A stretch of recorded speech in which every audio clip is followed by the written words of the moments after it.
Friends, welcome to my YouTube channel Odisha అత్త తెలంగాణ కోడలు.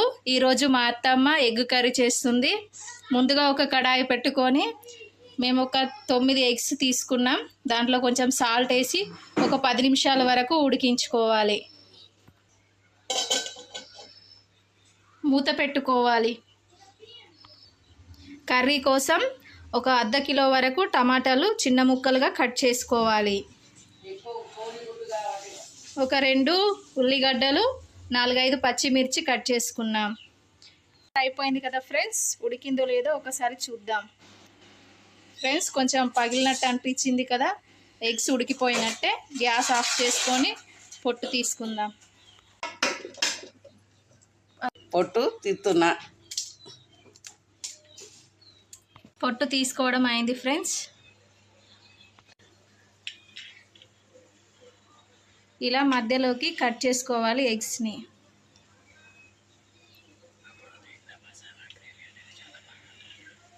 ఇప్పుడు మనం గ్రేవీ చేసుకుంటాం కదా కర్రీకి, ఆ గ్రేవీ అనేది ఎగ్స్ లోపలికి కూడా వెళ్ళి చాలా బాగా టేస్ట్ ఉంటుంది.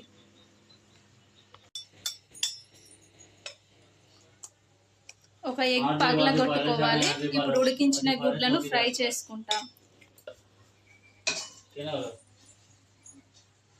ముందుగా ఒక కడాయి పెట్టుకొని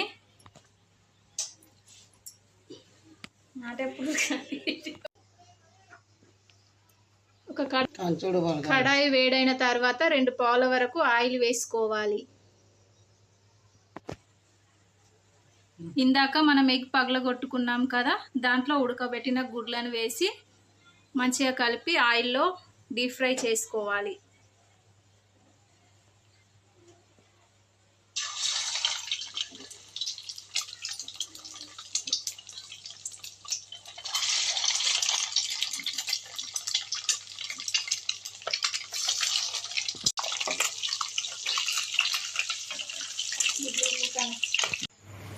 ఎగ్స్ ఫ్రై అయిపోయాయి. మళ్ళీ ఒక కడాయి పెట్టుకొని 2 పావుల వరకు ఆయిల్ వేసుకొని కొంచెం జీలకర్ర వేసుకోవాలి. ఇందాక మనం కట్ చేసి పెట్టుకున్న ఉల్లిపాయ ముక్కలు, పచ్చిమిర్చి ముక్కల్ని వేసుకొని మంచిగా కలుపుకోవాలి.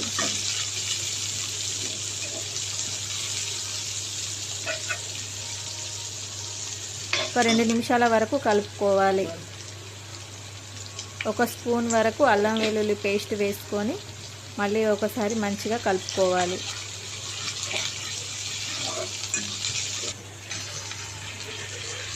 ఇందాక కట్ చేసి పెట్టుకున్న టమాటా ముక్కలని వేసుకుంటున్నాం.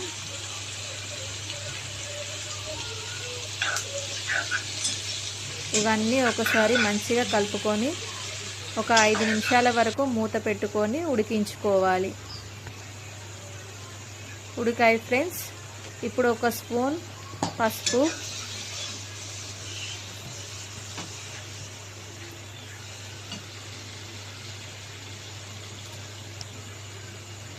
ఒక స్పూన్ సాల్ట్,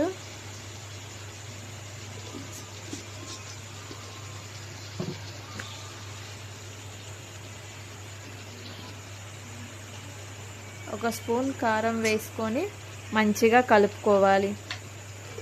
మేమైతే కారంలో ఉప్పు వేయము, అందుకని కారం ఎంత వేస్తున్నామో సాల్ట్ కూడా అంత వేసుకుంటాము. కొంతమంది కారంలో ఉప్పు కలిపి పెట్టుకుంటారు కదా, మేమైతే విడివిడిగానే ఉంచుకుంటాం. కొంచెం ధనియాల పౌడర్ వేసుకోవాలి.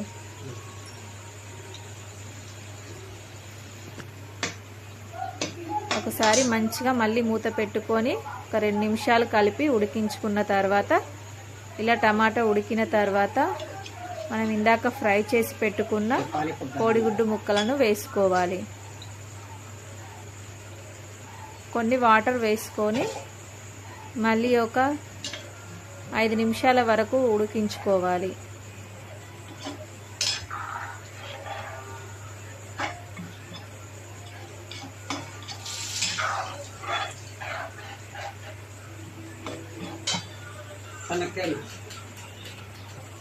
ఫ్రెండ్స్, మా వీడియో మీకు నచ్చినట్లయితే లైక్ చేయండి మరియు నా ఛానల్ని సబ్స్క్రైబ్ చేయండి. అందరికీ షేర్ చేయండి. మీకేమైనా డౌట్ ఉన్నట్టయితే కామెంట్ సెక్షన్లో కామెంట్ చేయండి. దానిపైన గ్రేవీ చూడండి దగ్గరికి అయింది.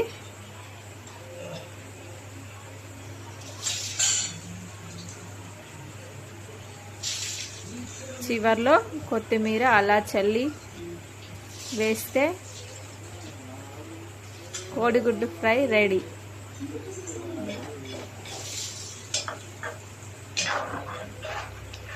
కూర రెడీ.